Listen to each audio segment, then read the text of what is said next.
Demorei para ser avô, né? Mas chegou. E a Maria Liz é uma dádiva de Deus. Os filhos, eles são herança do Senhor.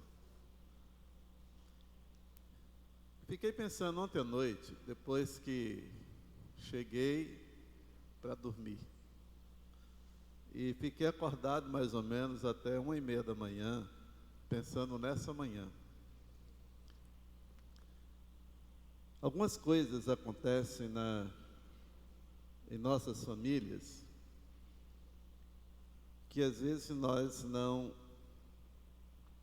nos damos conta porque estamos envolvidos com muitas coisas. Não é assim? A gente está trabalhando, a gente está ocupado, a gente está pensando no futuro e às vezes não estamos tão atentos ao que está acontecendo agora. Creio que os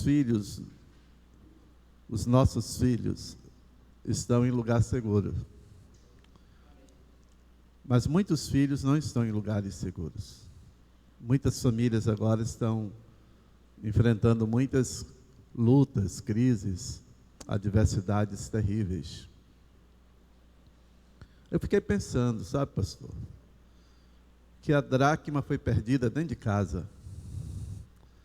Ela não foi perdida no quintal e nem na calçada da casa. A dracma foi perdida dentro de casa. Parece até um negócio estranho, né? Mas a dracma não foi perdida na rua. Quando a gente perde alguma coisa na rua, a gente fica pensando, né? Onde foi que eu deixei? Mas quando a gente perde dentro de casa, é inquietante. Porque parece que a cabeça da gente só leva para aquele lugar, né? E a gente corre e não está naquele lugar, mas está perdido dentro de casa. A gente lê a história do filho pródigo, a gente pensa sempre no filho mais novo que saiu de casa. Mas o maior problema estava no filho mais velho que estava em casa. Ele estava em casa, mas não desfrutava da graça, do amor do Pai, dentro de casa.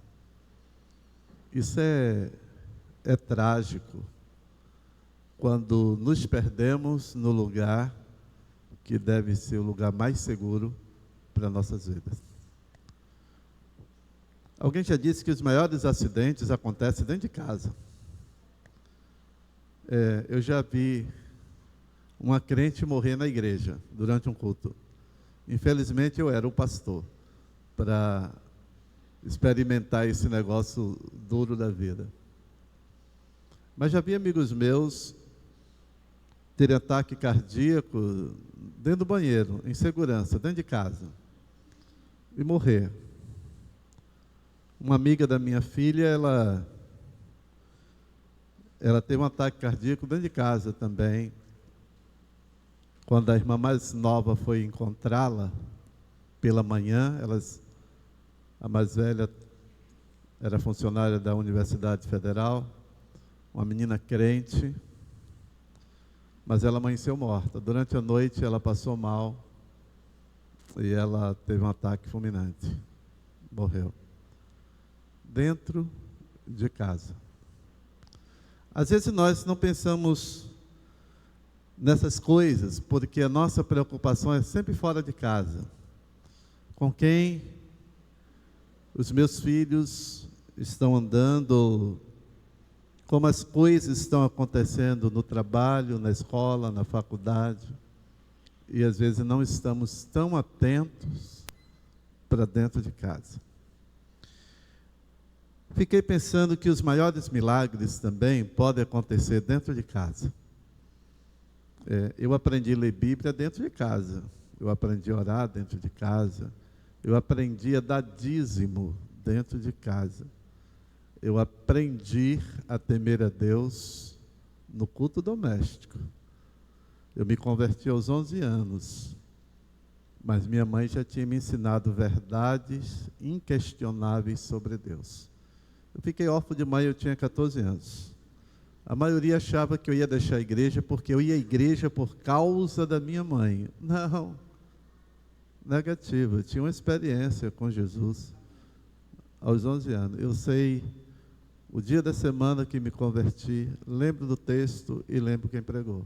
Foi um dia marcante, inesquecível na minha vida. A nossa casa é um lugar muito importante, mas é um lugar também que enfrenta crises. E às vezes as crises que uma família enfrenta, elas são duras. E às vezes procura a solução fora, e a solução está dentro também. E eu quero que você pense nessa manhã que há um milagre na sua casa. E eu quero ler um texto da Bíblia com você. Prometo falar menos do que ontem à noite. Baiano fala demais, não é? 2 Reis, capítulo 4. Nós iremos ler do primeiro versículo até o versículo 7. Eu digo 2 Reis, eu disse 1 Reis, 2 Reis, capítulo 4, versículos de 1 a 7. O texto diz: a mulher de um dos discípulos dos profetas clamou a Eliseu: meu marido, teu servo, morreu, e tu sabes que teu servo temia o Senhor. Agora o seu credor vem levar-me os meus 2 filhos para serem escravos. Respondeu-lhe Eliseu: como poderia ajudar-te? Dize-me, o que tens em casa? Disse ela: tua serva não tem nada em casa, além de uma vasilha de azeite. Disse-lhe Eliseu: vai, pede emprestada vasilhas a todos os teus vizinhos, vasilhas vazias, peçam muitas. Depois entra, fecha a porta sobre ti e sobre teus filhos, derrama o azeite em todas aquelas vasilhas e separe as que estiverem cheias. Foi embora e fechou a porta sobre si e sobre seus filhos. E esses lhe traziam as vasilhas e ela as enchia. Quando todas as vasilhas estavam cheias, disse ela a seu filho: traze-me mais uma vasilha.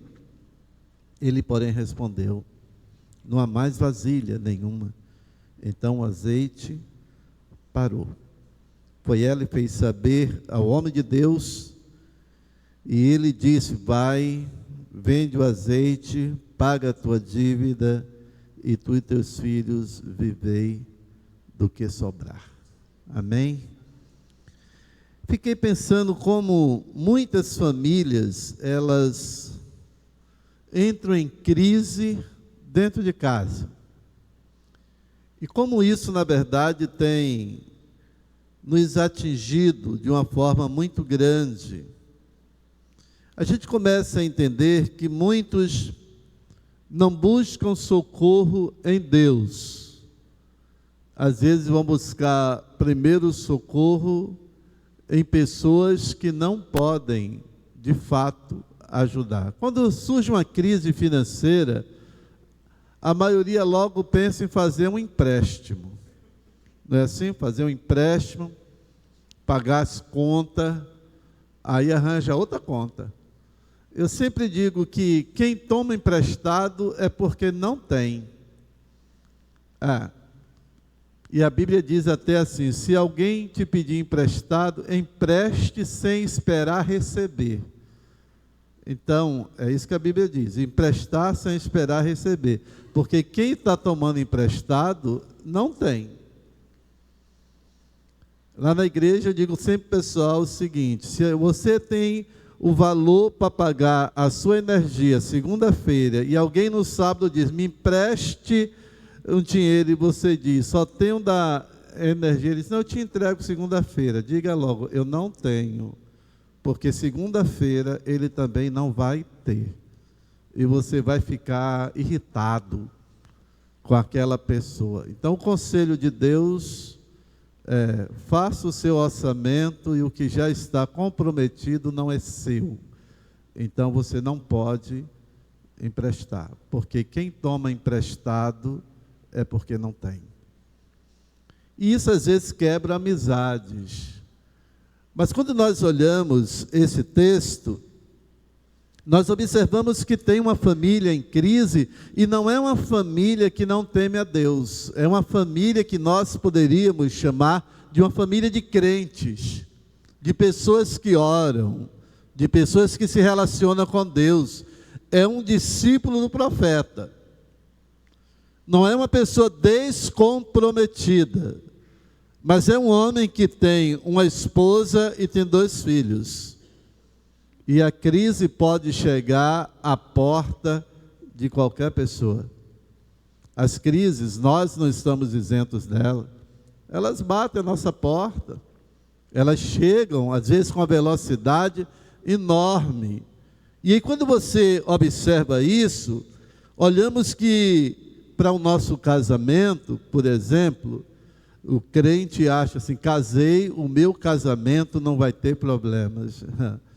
Não vá nessa direção. Às vezes eu vejo umas mulheres crentes falando do esposo que não é crente, querendo que ele tenha comportamento de crente. Eu digo: não espere isso do seu esposo, porque a cabeça dele não é uma cabeça de um homem que teme a Deus. A gente que teme a Deus já luta diariamente para não pecar. E o homem que não teme a Deus tem alegria em pecar. E aí a gente às vezes quer que as coisas funcionem de uma forma diferente. Agora, quando você observa isso, entendemos que não há casamento tão bom que não possa ser melhor. Todos nós precisamos melhorar todos os dias. Eu fico pensando em Rose, que é uma pessoa calma, tranquila, sossegada. Eu nunca vi Rose braba, nunca. Mas ela deve ficar braba com o Rodrigo. Já ficou braba com você? Não, é porque ela é misericordiosa. A palavra misericórdia quer dizer amor em ação, e é o que ela faz contigo. Agora, se Rose um dia se zangar bravamente com Rodrigo, é porque ele deu uma carreta de motivos. Mas todo casamento precisa melhorar. Ele pode deixar ela triste. Se ele esquecer o dia do aniversário dela, ela vai ficar triste. Como é que pode? E quando a gente casa, tem um aniversário que a gente nunca pode esquecer. Sabe de quem é? Da sogra. Nunca esqueça o aniversário da sogra. É perigoso.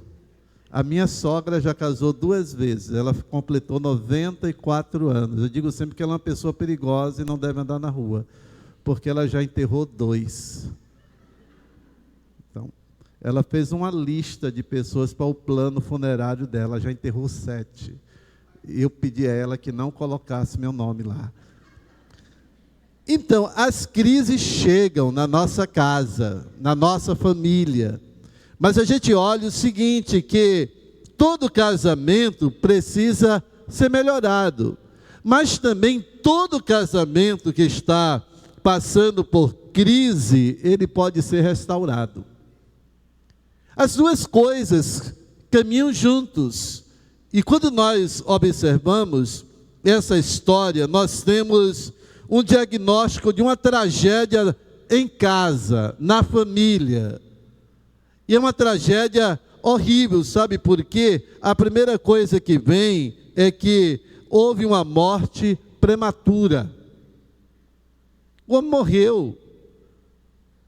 Ele não tinha se aposentado ainda. Ele estava no auge da vida e ele morreu. Deixou os filhos e a esposa e as dívidas. Não tinha herança. Não tinha bens para ser vendido.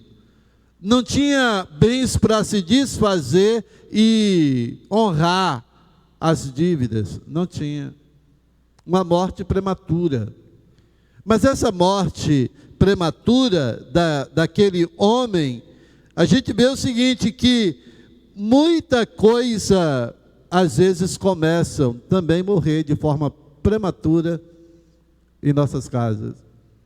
Eu costumo dizer que depois da lua de mel vem a lua de fel. Não é assim? Porque vem as crises. A lua de mel é maravilhoso. A gente diz, fulano viajou em lua de mel, mas muitos casamentos acabam na lua de mel.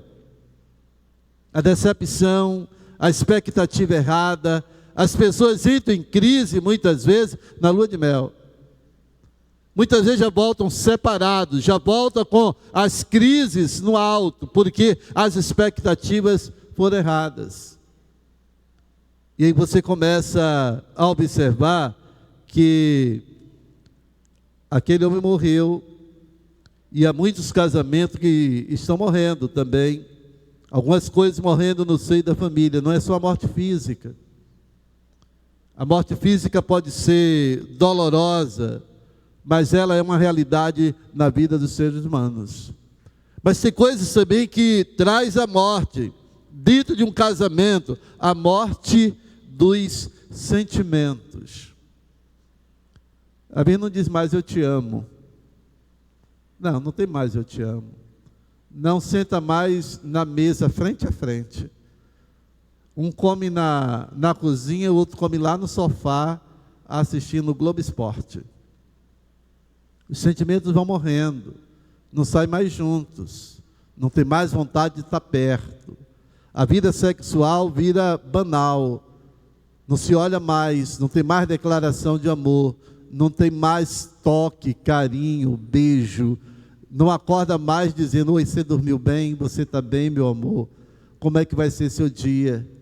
Durante o dia não lembra mais de dizer, está no trabalho, mas dizer, está tudo bem em casa, está tudo bem com você. Os sentimentos vão morrendo, você vai viver no automático. Dirigir carro automático é muito perigoso, não é? Porque você não tem mais domínio das marchas. Há muito casamento vivendo no automático. Há muita gente lidando no automático. E não tem mais envolvimento, não tem mais a oportunidade de acordar, abraçar, beijar e dizer, Deus te abençoe, que o seu dia seja bom. Esquece do outro. E quando nós olhamos que isso tem, na verdade, morrido em muitos casamentos, relacionamentos vão esfriando dia a dia, mas está dentro de casa, dorme na mesma cama, compartilha o salário, mas a vida a dois, ela vai morrendo lentamente. Comece a perceber que houve uma morte prematura naquela casa, e foi dolorosa. Mas também havia uma dívida. Chegou o credor.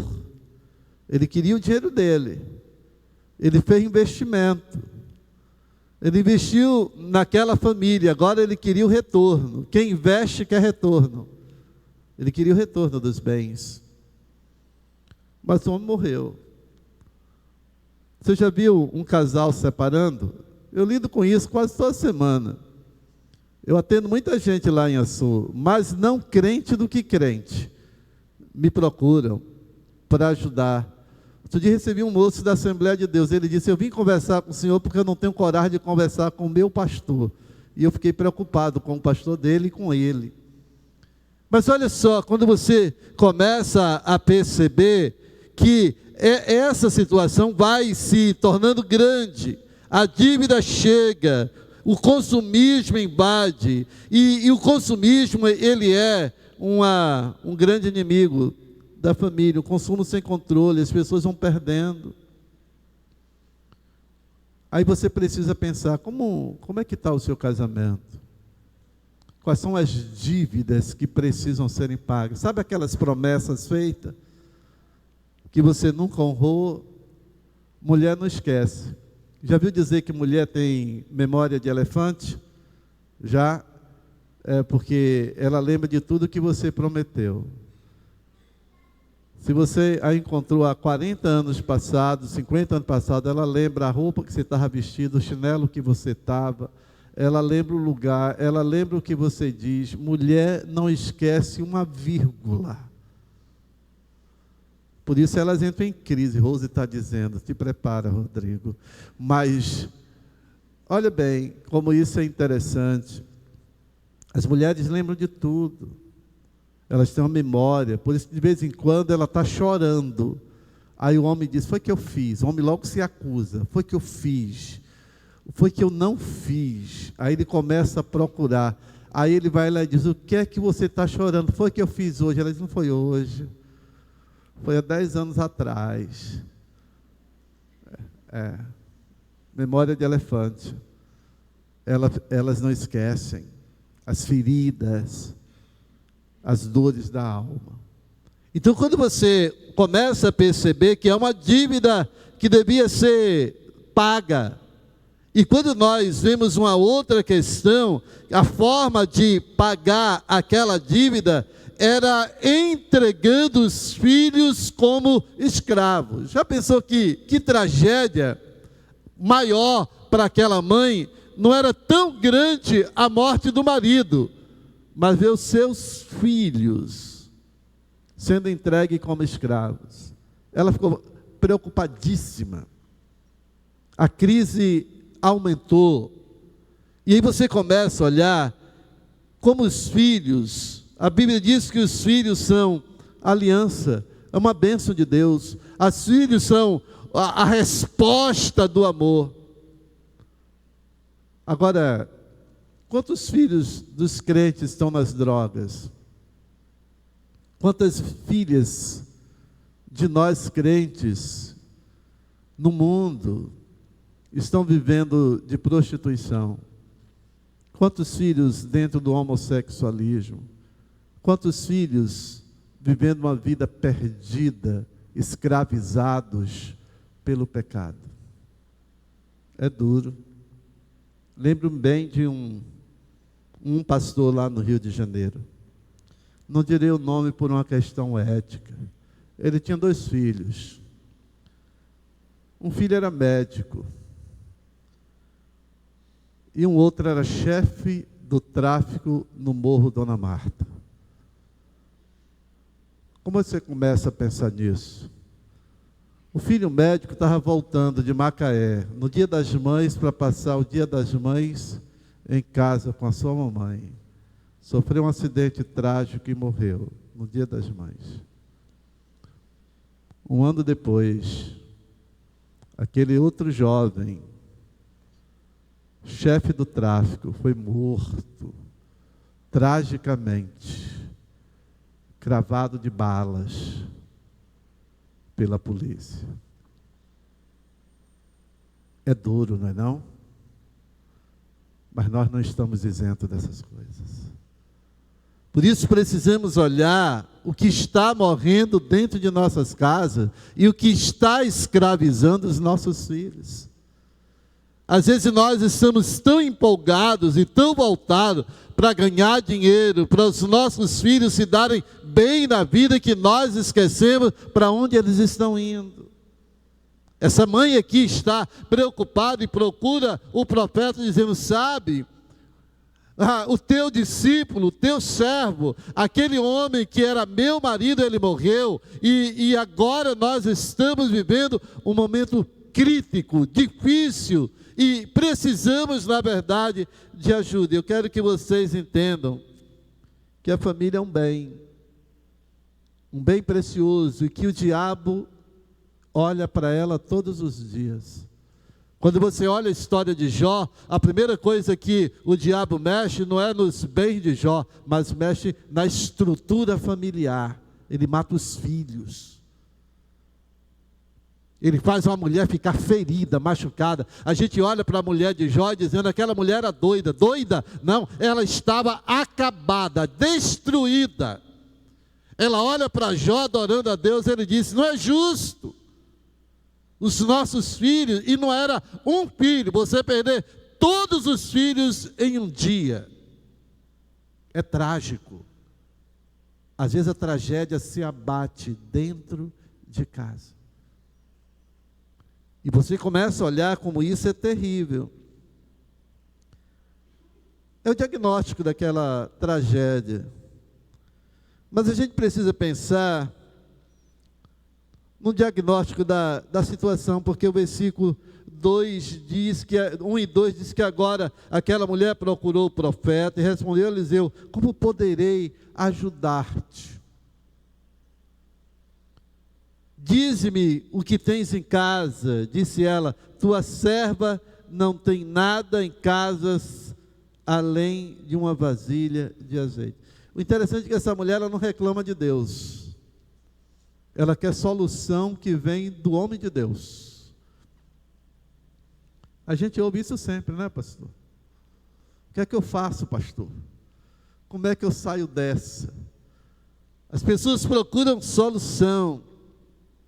Ela foi ao profeta, chamou o profeta, compartilhou os problemas que ela estava enfrentando com o profeta. Às vezes você procura a pessoa errada para te ajudar a solucionar os problemas de casa. Geralmente, todo mundo tem um melhor amigo, né? Às vezes eu brinco perguntando a alguém: esse é seu melhor amigo? Aí o cara fica rindo, né? Porque todo melhor amigo tem um outro melhor amigo. E observe bem que essa mulher, ela foi procurar o profeta. Ela sabia que aquele homem poderia ter, da parte de Deus, uma solução. Teria algo a mostrar para eles. Então, quando nós também enfrentarmos problemas, lutas, momentos difíceis dentro de casa, não jogue a conversa fora. Não. Procure um homem de Deus, uma mulher de Deus, uma pessoa que se relacione com Deus com maturidade, com visão das coisas do reino de Deus. Ela vai te ajudar. Ela vai perguntar: como é que eu posso te ajudar? O que é que você tem? Você já viu que quando você pergunta a alguém assim: você está bem? Aí a pessoa diz: estou bem. Aí você pergunta: você está bem mesmo? Aí as lágrimas começam a descer. Aí ela abre o coração. Nós precisamos olhar que a pergunta, na verdade, de Eliseu é uma pergunta investigativa. Ela vai ao encontro de Eliseu e ele, na verdade, pergunta: como eu posso te ajudar? Depois, porque quando nós estamos em um tempo de crise, nós enxergamos pouco, a gente só vê o problema, a gente não vê a solução. Por isso nós precisamos procurar alguém lúcido, alguém que não esteja com a cabeça enterrada no problema, mas veja como alguém de fora. Ele dá uma sugestão àquela mulher, fazendo perguntas: o que é que você tem em casa? Essa é uma pergunta-chave. O que você tem em casa? Talvez você já teve dias de não ter nada em casa.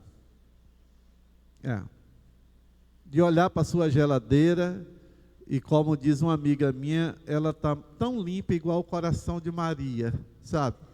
Sem nada, só tem água. E de repentemente, né? Porque crente é assim, crente às vezes está no maior aperreio. Aí de repentemente a história dele muda. Você já viu que nos momentos mais difíceis que a gente passa, de dinheiro, que a gente come bem? As pessoas mandam coisa gostosa para nós. Observe bem, você come bem, quando às vezes você não tem dinheiro, alguém lembra: estou lembrando do pastor, vou mandar isso aqui para ele. Aí chega na hora maravilhosa, né? E a gente dá um glória a Deus e vai tocando a vida. A gente fica feliz. Quando você tem pouco dinheiro, seu sapato não envelhece não. Mas quando você tem dinheiro, você olha para ele, já está muito velho. Mas quando você tem pouco dinheiro, a roupa dura mais, né, Rose? Rose foi estudante, a roupa dura mais. Outro dia alguém pregou lá na minha igreja, disse que a melhor marca de roupa que existe para nós no tempo de crise é cimidão. Você já vestiu cimidão? Cimidão eu visto, não é? Então, a gente às vezes passa por esse tempo, não é difícil, mas quando nós estamos vivendo uma vida abundante, a gente esquece. Mas o profeta, ele procura saber, a pergunta é investigativa. O que você tem em casa, o recurso para Deus realizar os milagres na seu lar, na sua casa, estão dentro da sua própria casa. Não está fora, não. Está dentro de casa. Jesus, ele disse, quando você for orar, ele disse, não ore nas praças, nas ruas. Ele disse, entra no teu quarto. E segunda coisa é o quê? Fecha a porta. Quarto de crente tem que ter porta. Se seu quarto não tem porta, está faltando um acessório. Fecha a porta. Fala ao teu pai que está em secreto. O milagre está dentro de casa. A gente precisa olhar essa percepção importante que nós precisamos notar. Ela diz, não tenho nada. E às vezes a gente olha para nós na crise, na dificuldade, a gente não consegue enxergar a solução que está diante de nós. E ele está dizendo, o que é que você tem? Ela diz, não tenho nada. Depois ela diz, eu tenho uma vasilha de azeite. O que é que você tem? O que é que você tem que pode melhorar o seu casamento? Há quanto tempo você não faz um jantar à luz de vela para o seu amorzão? Só vocês dois. Botar os meninos para a casa da sogra, e manda para a casa da sogra. Vocês dois, uma noite linda de amor, maravilhosa. Aproveitar, é aniversário dela. Surpreenda com flores. Dá um negócio bonito para ela. Não precisa dar um cartão de crédito sem limites. Dá um negócio simples, que ela sinta-se amada. O que é que você tem em casa que pode melhorar? O que você pode fazer para o seu lar ser um ambiente mais gostoso? Talvez sua mulher se aborreça de você deixar o chinelo em qualquer canto. Tem mulher que não gosta que o homem entre com chinelo dentro de casa. Então, deixa na porta. Aí você diz, amor, cheguei. Aí ela vai ficar feliz. Mas você começa a olhar, e ele está dizendo que ela não tinha nada, mas agora tem algo. E aí a solução, na verdade, para isso é a percepção que ela tem. Ela percebeu que não tinha, mas agora ela entendeu que tinha. E eu quero te dizer, Deus vai usar o que você tem. Deus não vai usar o que a gente não tem. Deus vai usar o que você tem. Aquilo que já está nas suas mãos. Deus pergunta a Moisés assim, o que é que você tem na sua mão? Ele disse, eu tenho só um pedaço de pau, uma vara, um cajado. E com o cajado ele fez grandes milagres acontecer. O que é que você tem? Não olhe para os outros, não. Olhe o que Deus tem colocado nas suas mãos para abençoar, para restaurar, para refazer, para fazer a sua vida voltar a ter brilho. A solução de restaurar a família é interessante porque eu gosto desse profeta. Sabe por quê? Ele é um cara proativo e empreendedor. Ele percebe que ela tem uma vasilha com azeite. Ele não disse assim, você tem uma vasilha com azeite? Vá lá na bodega e compre fiado, um monte de vasilhas para você. Não, ele não disse não. Ele disse, vá na vizinhança e pegue emprestado. Por que ele mandou ele pegar emprestado? Porque ela não tinha dinheiro. Ela ir comprar fiado, ela ia ter outra dívida. Olha só isso aqui, a Bíblia nos ensina. A gente já está vivendo um tempo de dificuldade, a gente vai arrumar mais conta para pagar. E aqui ele está dizendo, não, vai na vizinhança, você é uma pessoa de boa índole, os seus vizinhos te conhecem, você é mulher de um profeta, ele tem crédito nessa comunidade, a ponto dele ter um credor. Ele não é um qualquer, a sua família não é uma família qualquer, vá na casa.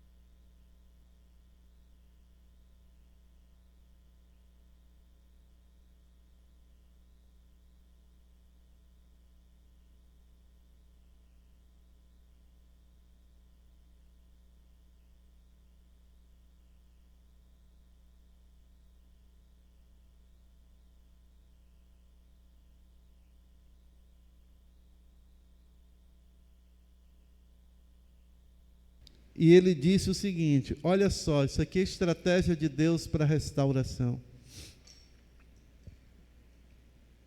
Disse ele: vai, pede emprestada vasilhas a todos os teus vizinhos, vasilhas vazias, peça muitas.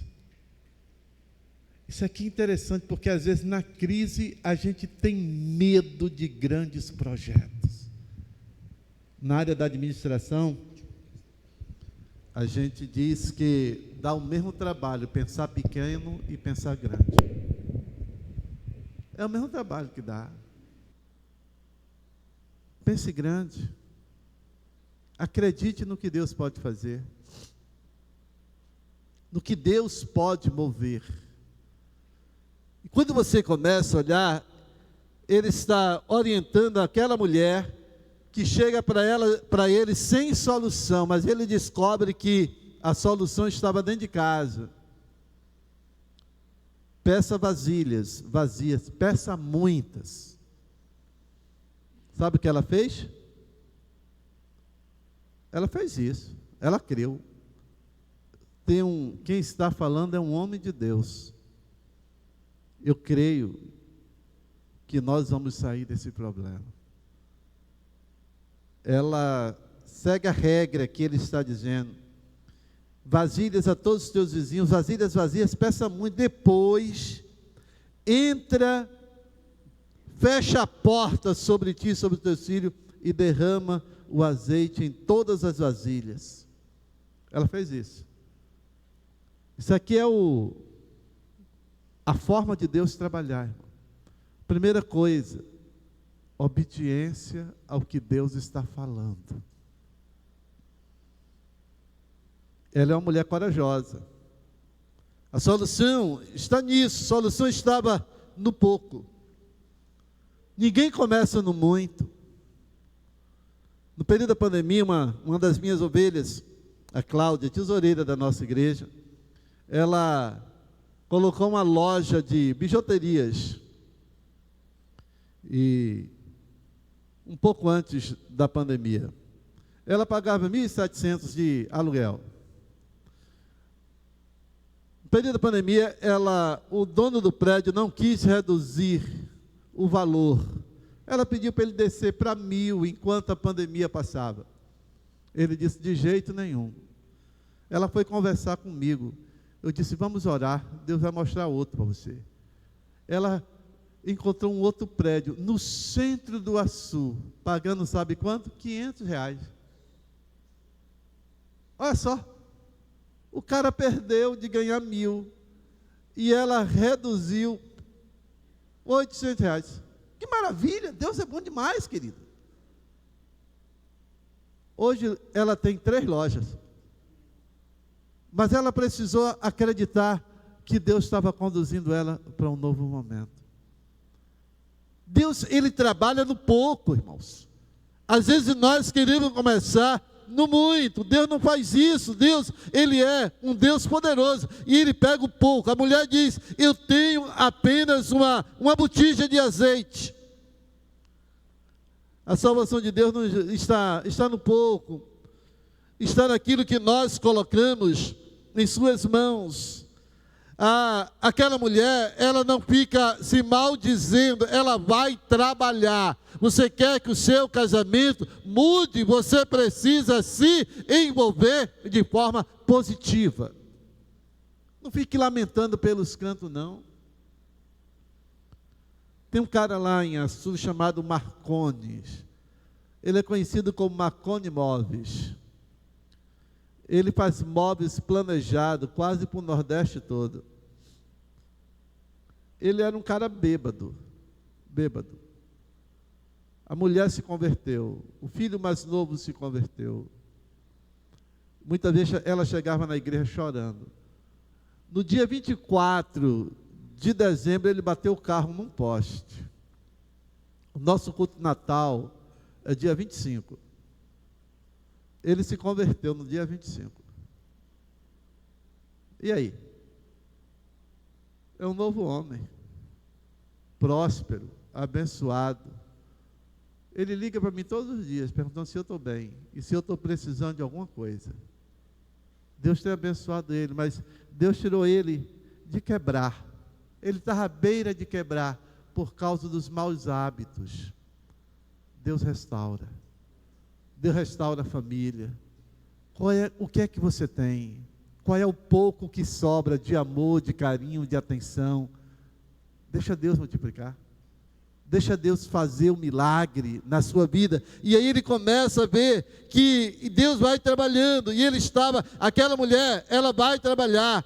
Ela pede as vasilhas emprestadas. Ela entra no quarto, dentro de casa com seus filhos. E a família agora está trabalhando junto.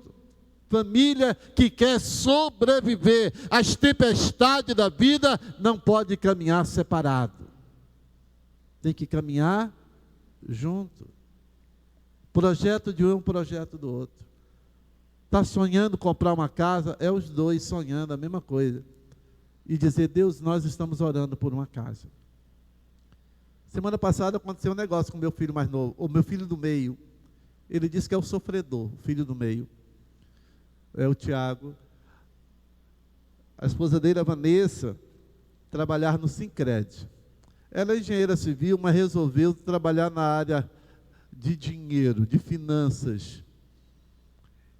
E aí eles estavam comprando uma casa financiada. A prestação ficaria R$ 1.900. Aí a Vanessa perdeu o emprego. Aí ele disse, que bom. Aí ele foi refazer o planejamento do empréstimo para comprar a casa. Ficou R$ 650. Ele disse, glória a Deus. Deus sabe o que faz. Deus trabalha. Às vezes nós ficamos chateados, lamentando. Você precisa trabalhar junto com Deus. Às vezes o que parece que vai piorar, vai melhorar a sua vida. Às vezes perder é ganhar. Se aquele homem não tivesse morrido, nós não estaríamos lendo essa história hoje. Deus faz coisas maravilhosas, e aí você começa a ver que a resposta estava realmente na solução daquilo. Vasilhas vazias, não pouca. A fé deve nos levar a ser uma pessoa de ação, dentro de casa. Mas eu quero que você pense que a bênção do sucesso está em reparar tudo. Aquela mulher tem uma ação inquestionável. Ela procura o homem de Deus e segue as orientações do homem de Deus. Uma família cristã tem que ouvir Deus e seguir as orientações de Deus. Esse é o caminho natural, o caminho de Deus para a gente ter sucesso. Aquela mulher tem uma atitude inquestionável. Ela fechou a porta. Ela não ficou questionando com Deus. O profeta disse, pega vasilhas vazias, pega emprestada, depois fecha a porta e vai trabalhar com seus filhos. Ela fez isso. Parecia uma loucura, não é não? Você já pensou? Você pegar 100 vasilhames vazios e só tem uma botija para derramar, você vai ver se não vai acontecer. Deus faz coisas, isso chama-se milagre, restauração. É uma bênção, irmãos, que parece inacreditável. Sabe Pedro, no dia da festa maravilhosa, que Jesus disse assim, lança a rede do lado direito do barco. Geralmente lançar do lado esquerdo, né? Vocês são pescadores. De que lado lançar a tarrafa? É para a direita ou para a esquerda? Qual é a sua ação? O pescador ali está pensando. Né? Jesus disse, lança do lado direito. Aí Pedro disse, Senhor, nós já fizemos isso a noite inteira. E outros falaram assim, estamos cansados dessa. Já estou lavando a rede para ir para casa. Mas ele disse, mas segundo a tua palavra. Olha o milagre. Nós vamos fazer de novo. E pegaram um monte de peixe. E não abençoou só os discípulos. abençoa os outros também. Quando uma família é abençoada, ela não é abençoada só para si, ela abençoa quem está ao seu redor. Por isso eu quero nessa manhã que você comece a pensar que não há casamento tão bom que não possa ser melhor, e não há casamento estragado que não possa ser recuperado pela graça de Deus. Deus gosta de realizar milagres. Então creia que a sua casa pode ser muito abençoada, mas conta para Jesus como as coisas estão. Certamente Ele vai direcionar você para um novo tempo. Deus, obrigado pela Tua palavra. Pedimos que o Senhor nos ajude e nos fortaleça, e nos dê a graça de vivermos um tempo de restauração, de renovo. Pai, quem sabe há pessoas aqui nessa manhã que o casamento está, Pai, por um fio, as suas lutas, as adversidades, as crises existenciais, as perdas, as mortes nos sentimentos, na confiança e em todas as outras áreas da vida, as dívidas não pagas. Ó Deus, visita os corações nesta manhã, opera milagres, o milagre dentro de casa, Senhor. Tu sabe o que cada um tem para oferecer, talvez pareça tão pouco, tão insignificante, mas nesta manhã, Pai, enche as vasilhas do amor, da graça, do perdão, e traz solução vivas e pertinentes e abundantes à vida dessas pessoas. Ó Deus, faz o que o Senhor tem para fazer em nossas vidas. Nós oramos no nome soberano de Jesus. Amém. Muito obrigado. Ficar de pé, irmãos. Meus irmãos, vamos cantar mais uma canção. Acho que o ano passado, ou o ano retrasado, essa canção nós vamos cantar agora foi a música tema do nosso mês da família. Então acredito que boa parte dos irmãos ainda se lembram dela, a chamada Família Edificada, uma canção até da nossa campanha de missões nacionais também. Vamos cantar essa canção que fala sobre a família que está edificada no Senhor.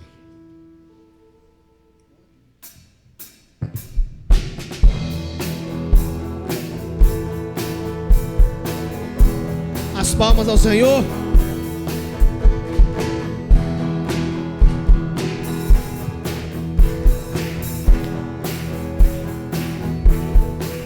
A minha casa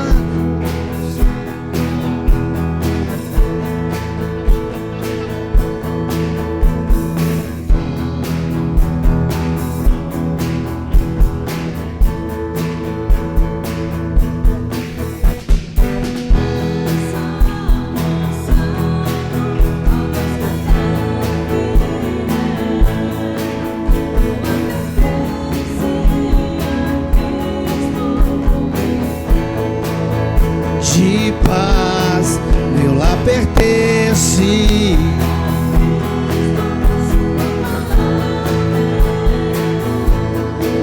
Que ilumina minha casa e edificar está a rocha eterna, está ao meu lar. As lutas não podem minha família abalar. A rocha eterna está ao meu lar, firmado em Cristo e edificado está em Deus.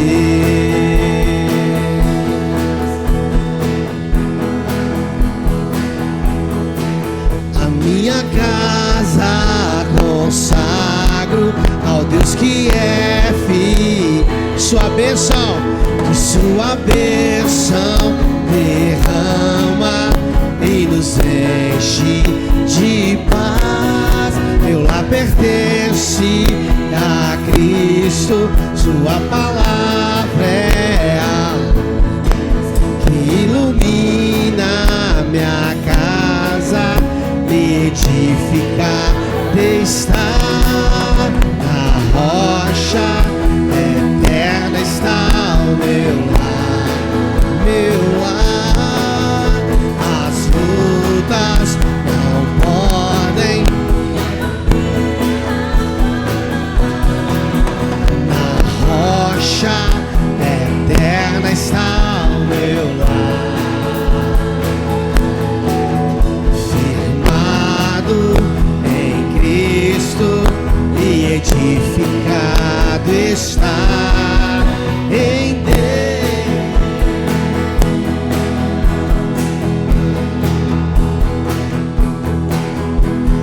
Nossa morada na rocha está, firme e segura ela ficará. Quando o temporal contra ela der, há de resistir e permanecer.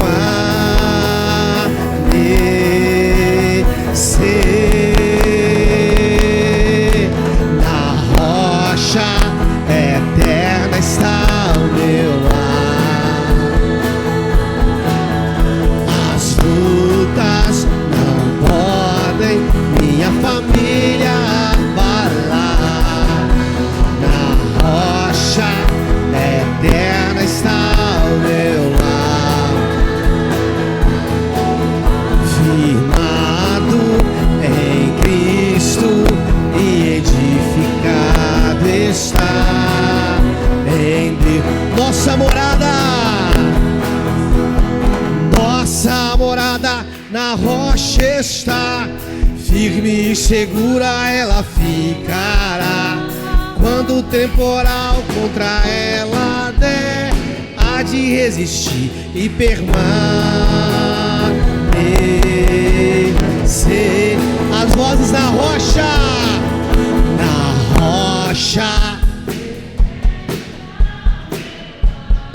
meu lar.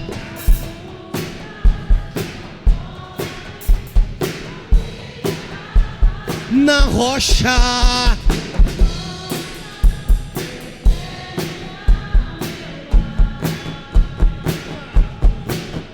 firmado em Cristo e edificado está em Deus.